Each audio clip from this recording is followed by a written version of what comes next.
नमस्कार, स्वागत है आपका द फोर्थ स्ट्रीट यूट्यूब मंच पर। मेरा नाम है रविंद्र सिंह शोरान। आप अपना पैसा कहाँ रखते हैं? बैंक में रखते होंगे, पोस्ट ऑफिस में रखते होंगे या तिजोरी में रखते होंगे। तो अगर आप अपना पैसा बैंक में रखते हैं तो ये खबर आपके लिए है। अगर आपने लोन लिया है तो भी ये खबर आपके लिए है। लोन आप कहाँ से लेते हैं? बैंक से लिया होगा, किसी फाइनेंशियल इंस्टीट्यूशन से लिया होगा या किसी सेठ से लिया है। अगर आपने किसी बैंक से लोन लिया है तो ये खबर आपके लिए है। बैंक आपका एक निर्धारित पैसा वसूलता होगा, एक ब्याज लेता होगा। लेकिन क्या ऐसा हो सकता है कि बैंक ने तय किया हो कि आपसे 6-7% ब्याज लेगा और आपसे ज़्यादा ब्याज वसूल लिया हो, इंटरेस्ट रेट से ज़्यादा वसूल लिया हो, और ये जानकारी उसके बाद लग गई हो रिज़र्व बैंक ऑफ इंडिया को, और रिज़र्व बैंक ऑफ इंडिया ने उस बैंक पर फाइन लगा दिया। आपको ये जब सुनने में आएगा तो ज़ाहिर है बड़ी दिक्कत होगी, तकलीफ होगी कि आपने तो जिस बैंक को अपना समझ के या भरोसा करके उससे लोन लिया और आप अब इंटरेस्ट दे रहे हैं अपने गाढ़े खून पसीने की कमाई का। हकीकत में आपके साथ उल्टा हो गया। बैंक ने तो आपको ठग लिया, ज़्यादा लोन चुकाना पड़ेगा आपको, आपसे ज़्यादा पैसा वसूल कर लिया। अब क्या घटना घटी है ये देखिए, ये मैं आपको बताता हूँ। रिज़र्व बैंक ऑफ इंडिया ने एक बैंक पर भारी जुर्माना लगाया है। बैंक का नाम है बैंक ऑफ बड़ौदा, बड़ा बैंक है, बहुत बड़ा बैंक है, और उस पर भारी जुर्माना ठोका है। हुआ क्या? पूरी कहानी बताता हूँ। बैंक ऑफ बड़ौदा पर भारतीय रिजर्व बैंक ने लाखों रुपए का जुर्माना लगाया कि आरबीआई ने यह कार्रवाई बैंक द्वारा कुछ लोन खातों में, देख लीजिए इंपॉर्टेंट है, लोन अकाउंट्स में जो निर्धारित तय सीमा थी उससे ज्यादा अधिक ब्याज वसूलने और नो योर कस्टमर नियमों का पालन नहीं करने के कारण की।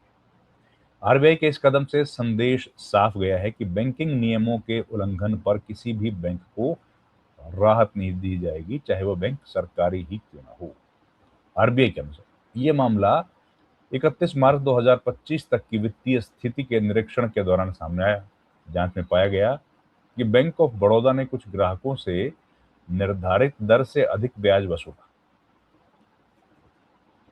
निर्धारित दर होगी अगर 7 की, 6 की, 8 की, जो भी होगी, उससे ज्यादा वसूल लिया।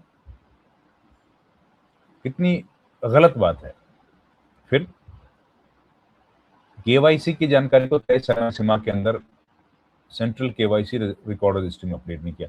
अब देखिए, केवाईसी की बात आप जानते हैं कि बैंक आपको समय समय पर मैसेज करता है, इंफॉर्मेशन आपसे मांगता है। अगर आप कई दिन तक बैंक से के साथ कोऑर्डिनेट नहीं करते हैं तो आपसे बोलता है कि भाई हमें केवाईसी आप दे दीजिए, मतलब आपके आधार कार्ड या जो भी रिक्वायर्ड डॉक्यूमेंट्स हैं वो दे दो। अब वो अगर हो गए तो ठीक है, नहीं हुए तो बैंक आपको फिर कहता है कि भाई केवाईसी के बिना काम नहीं चलेगा, हम लोग आपका अकाउंट को डोरमेंट कर रहे हैं या कुछ करेंगे।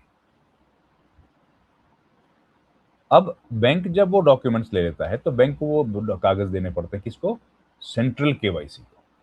अब बैंक ऑफ बड़ौदा ने आपसे तो ले लिए, ग्राहकों से तो ले लिया, सेंट्रल केवाईसी को नहीं दिया। सेंट्रल केवाईसी जो एक रजिस्ट्री होती है, वही नो योर कस्टमर रिकॉर्ड्स की रजिस्ट्री होती है, उसको दिया ही नहीं। तो आरबीआई के नियम तो ये नहीं कि आरबीआई के नियम तो कहते हैं कि भाई तुरंत देना चाहिए। अब इन खामियों के सामने आने के बाद आरबीआई ने बैंक ऑफ बड़ौदा को एक शो कॉज नोटिस दिया है। अब शो कॉज नोटिस दे दिया है तो उसका जवाब देना पड़ेगा, उस पर उनको स्पष्टीकरण देना होगा। पहली तो कार्रवाई यही होती है।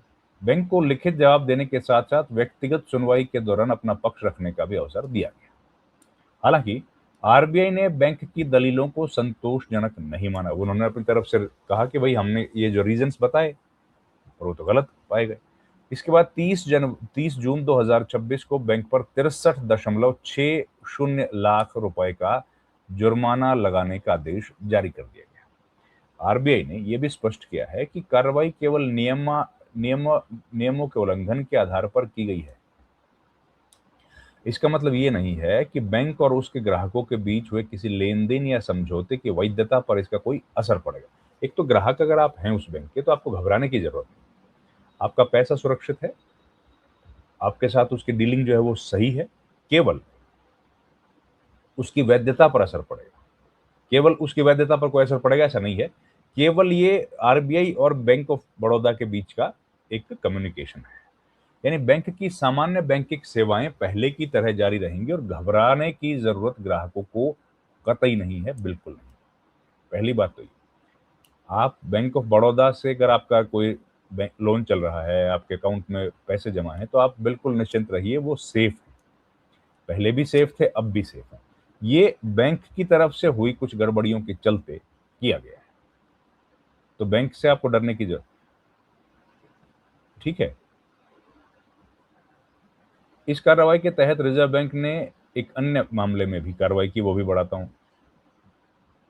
बैंक ऑफ बड़ौदा पर जो ये लगाया गया है, ये जुर्माना ग्राहकों के लिए एक बड़ा संदेश है कि बैंकिंग व्यवस्था में पारदर्शिता और नियमों का पालन सुनिश्चित करने के लिए रिजर्व बैंक ऑफ इंडिया लगातार सक्रिय है। वही ग्राहकों के लिए ये राहत की बात है कि इस कार्रवाई से का उनकी जमा राशि बैंक खाते या बैंकों की नियमित सेवाओं पर असर नहीं पड़ेगा। अब ये तो घटना का एक रूप हुआ। अब दूसरा देखिए, दूसरा एक है जीआईसी। वो लोन देता है ना, लोन देता है और आप उससे लोन लेते हैं। अब उस पर भी रिजर्व बैंक ऑफ इंडिया ने फाइन लगाया है। जीआईसी हाउसिंग फाइनेंस कॉर्पोरेशन है।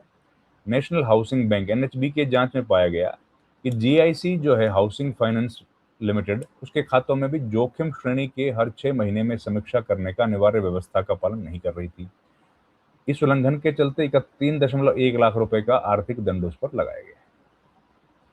अब नेशनल हाउसिंग बोर्ड जिस तरह रिजर्व बैंक ऑफ इंडिया करता है, वैसे नेशनल हाउसिंग बोर्ड करता है कि जो जोखिम श्रेणी की समय पर समीक्षा करने में विफल रही है। आरबीआई के नियमों के अनुसार कंपनियों के लिए कम से कम हर 6 महीने में एक बार खातों के रिस्क की समीक्षा करना जरूरी है, लेकिन जीआईसी ने ऐसा कोई नहीं सिस्टम नहीं बनाया। अब जीआईसी लोन देती है, हाउसिंग के लिए लोन देती है, उसमें ये गड़बड़ी पाई गई, तो भाई उस पर भी 3 लाख रुपए से ज्यादा का जुर्माना लगा दिया गया। कहने का मतलब ये है कि बैंकिंग, हम लोग पिछली पहले भी देखा था कि कुछ बैंक्स पर पहले भी जुर्माना लगा था केवाईसी की वजह से, अब फिर से लग गया है। तो कुछ बैंक्स ऐसा जरूर करते हैं कि कुछ खामियां उनमें रह जाती हैं, और खामियों को दूर करने के लिए रिजर्व बैंक ऑफ इंडिया लगातार काम कर रहा है। उसी के चलते ये देखा गया और उन पर बैंक ने जुर्माना लगाया है। आरबीआई ने बैंक ऑफ बड़ौदा पर लगाया, आरबीआई ने हाउसिंग बोर्ड जीआईसी है उस पर भी जुर्माना लगाया, और दोनों की खामियां भी पाई गई। तो इस वीडियो में इतना ही दोस्तों। आपसे गुजारिश है हमारे चैनल को लाइक शेयर सब्सक्राइब जरूर करें। आपका बहुत बहुत धन्यवाद। Thank you very much. नमस्कार।